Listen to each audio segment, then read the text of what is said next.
What's up, Cal Gang? All right, so we got the statics problem here. So we have this truck that's pulling a crate, and it wants us to find the heaviest force of the weight for the truck to still be able to tow it. So let's get started. So we have two parts of this question. Part A is if the truck is rear wheel drive, so only the back wheels are moving, then how heavy can it be? And then the second part is if it's an all-wheel drive, both of the wheels are moving, then how fast can it move? So let's figure that out, right? So let's go ahead and draw a force body diagram. So we have this here, but we want to make a better force body diagram so we really know what's going on. So I'm going to make two. I'm going to make one for the crate and one for the car, and that's just going to make things a little easier. So here's our crate, right? So it's got the gravity of the crate, so we're just going to label this force C, which is force of the crate. Of course, it also has a normal force, so we're going to label this normal of the crate. And then of course it has friction, so friction is going to oppose the motion, so the crate's trying to go to the right. So the friction is going to be friction of the crate pushing left. And then of course we also have P pushing on the crate. So I'm going to label this tension. So here's a force body diagram for the crate. And we know that this height is 600 millimeters. Okay, so I'm going to represent this truck as kind of a straight line. And we're going to go off of that straight line. So we have this here. So we have this tension force pulling this way, and this is the same tension as this one. And then we don't know how far the distance is from the back of the truck to the first wheel. So we're just gonna say it's some distance. And then we go down, if we go down 600 millimeters, which is 0.6 meters, right? Then we have the back wheel of the truck. And so this is normal, and we're gonna label the back wheel to be A. So this is gonna be normal at A. So then of course, if we have a normal force, we also have the friction at A, which is opposing the motion. But so I drew that wrong, right? So you think that it might be going backwards because the truck's trying to go forward. But if you think about the wheel, it's spinning. So the motion of the wheel is going backwards. So it's actually the friction that moves forward. So the friction at A is actually going this way. Nice. So then, if we're looking at our truck, if we go 1.5 meters over from the first wheel, then we have our center of mass. So if we can label this to be 1.5 meters. And then, of course, this is at height 0.6 meters, whereas the center of mass goes up 0.8 meters. So our total height up is going to be another 0.2 meters. And then that's where our center of mass is going to act. So that's just going to be force of gravity. And then if we go another 1 meter over, we get to our next higher. So we go over about another meter and then down, and then this is again 0.60 meters. And we're gonna have the normal at B. And we're going with part A first, so we're having no friction, or we're having the front tire is not applying force, so it's not gonna have anything happening here.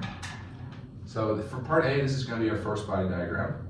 And now we just have to figure this out. So we're trying to find basically how to maximize this tension. So we're trying to find how much this force A can apply. So to do that, we're going to need to figure out our unknowns, and we're going to want to figure out normal at A and normal at B. So we know force gravity because we're given mass, but we don't know tension, this or this or this. So we have a lot of unknowns. So usually if you want to get rid of unknowns, it's the best to take a moment around something. So we're going to label this to be point C. Now if we take the moment around C, what's going to happen is that normal at B is going to get canceled out. And also tension is going to get canceled out. So that's two unknowns that are going to go away. So all we're going to have left is normal at A and friction at A. And friction at A is based on normal at A. So let's take the moment around C, or some of the moments around C. So some of the moments around C, we know it's going to be equal to 0 because we're at equilibrium. So normal at B is not going to be there because it's acting in the y direction and its only distance is in the y direction. So ultimately we have force gravity. So force gravity is making us want to rotate counterclockwise around C, so it's going to be positive force gravity times its distance, which is 1 meter. Right? I didn't label that, but this is 1 meter. And then, so next we have normal at A. So normal at A is making us want to rotate counterclockwise. So we're going to subtract normal at A times its distance in the x, which is 1 meter plus 1.5 meters. So 2.5 meters. Then the friction at A is making us kind of want to rotate, it makes us want to rotate counterclockwise. So we're going to add friction at A. And if it's acting in the x direction, we have to take its distance in the y direction, which is 0.6 meters. right? And then tension is also not going to be part of our equation because it's acting in the x direction, but it doesn't act anywhere. It doesn't go up or down in the y direction. So here's the equation we have now. So what are we solving for? Well, we're solving for normal at A. So let's expand this equation one more time, and let's move this over. So it's going to be negative force of gravity, and gravity is mass times gravity. And so with 1 is just going to be the 1, so it's equal to negative normal at A, 2.5, and then plus, so friction at A becomes coefficient of static friction of the wheel times normal at A.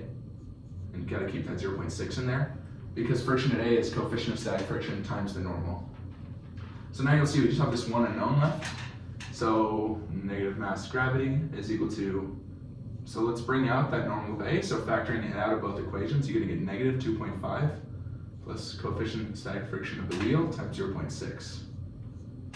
So then, of course, you're going to take normal A just by dividing over. So you're going to get negative mass times gravity. So the mass is 1250 kilograms. We have to convert megagrams to kilograms.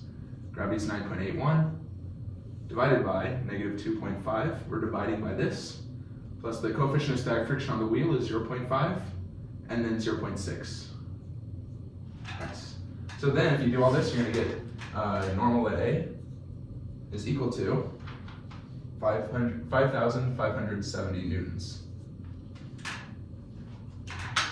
Nice. So that's all you need to do this part. So let's go ahead and find normal at B. So normal at B is going to be easy now. Once we found normal at A, we can just do sum of the forces in the y direction because there's only 3 forces in the y direction and we know 2 of them. Okay, this work is dead.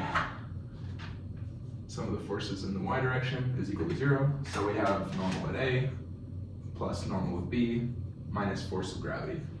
Now we're solving for normal at B, so we're going to, normal at B is equal to negative normal at A plus force of gravity. So we know negative 5,070 plus, so mass times gravity, so we know it's mass, 1,250, gravity 9.81. Solve this, so you're going to get normal of B is equal to 6,690 newtons. All right, so that makes sense. The center of mass is a little bit more towards the front of the tire, so it's going to be bearing more weight. All right, so now we have the 2 normals, and so we can pretty much just go ahead and figure this out now by doing some of the forces in the x direction. But first of all, let's look at the crate and figure out what we're doing here.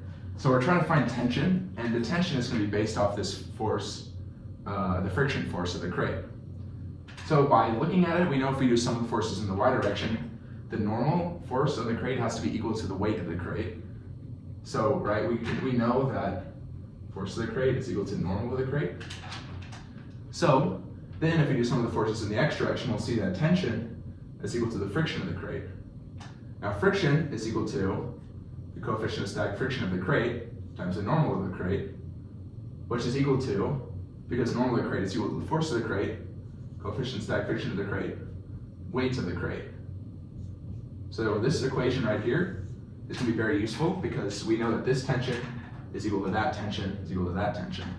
So now let's go ahead and do some of the forces in the x direction. So some of the forces in the x direction is equal to 0. So what do we have? We have negative tension plus friction at A. So moving one of these over, you're going to get tension is what we're looking for. It's equal to friction at A, so that's coefficient of static friction of the wheel times normal of A. Right? So we know tension is equal to coefficient of static friction of the crate times the weight of the crate, which is what we're solving for. We're looking for this, is coefficient of static friction of the wheel, normal of A. So if we divide by the coefficient of static friction of the crate, we're finding this number. So that'll be static friction of the wheel, coefficient of static friction of the crate, times normal of A. And we have all these numbers, so let's just plug them in. So of the wheel, 0.5, of the crate, 0.4, normal at A, 5,570. Plug this in. You get that the force of the crate, which is part A, is equal to 6,970 newtons. All right, so we found part A, so that's how much, that's as heavy as the crate can be if our truck is only rear wheel drive. So now let's do it if it is both wheel drive, right? If both wheels can turn. So let's get rid of this. This equation is going to stay the same, but what's going to happen now is that we're going to have a friction force also acting at B, right? There's going to be this friction at B, now that this front tire can move. So now we basically have to do some of the forces in the x again. So let's do some of the forces in the x direction. It's equal to 0. So this time it'll be negative t plus friction at A plus friction at B. Let's move tension over. Tension is equal to, so coefficient of static friction of the wheel, normal at A, plus coefficient of the static friction of the wheel, normal at B. So we can bring those out and expand tension. So we have this here. So it's static friction of the crate times the force of the crate, which is what we're solving for. Coefficient of static friction of the wheel, normal at A plus normal at B. Right, so then we're just solving for force of the crate. So it'll be coefficient of static friction of the wheel, coefficient of static friction of the crate, normal at A plus normal at B. So finally, plugging in our numbers, we have 0.5 for this one, 0.4 for the crate, normal at A, 5,570, plus normal at B, 600 or 6,690. Right?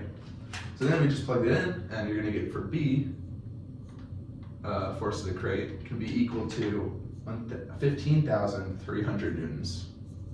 Right? So it can be a lot larger if we have front-wheel drive too. So there you go. So yeah, basically what we found out is that all-wheel drive trucks are stronger. Wow, we figured it out. Nice. So yeah, that's how you do this problem. So it's about making a really good force body diagram and learning how to take moments around advantageous points. So if you have any trouble with statics, feel free to check out my playlist. And I have a whole lot of videos on this stuff, so feel free to check it out. And leave any questions in the comments, and I'll see you next time. Peace.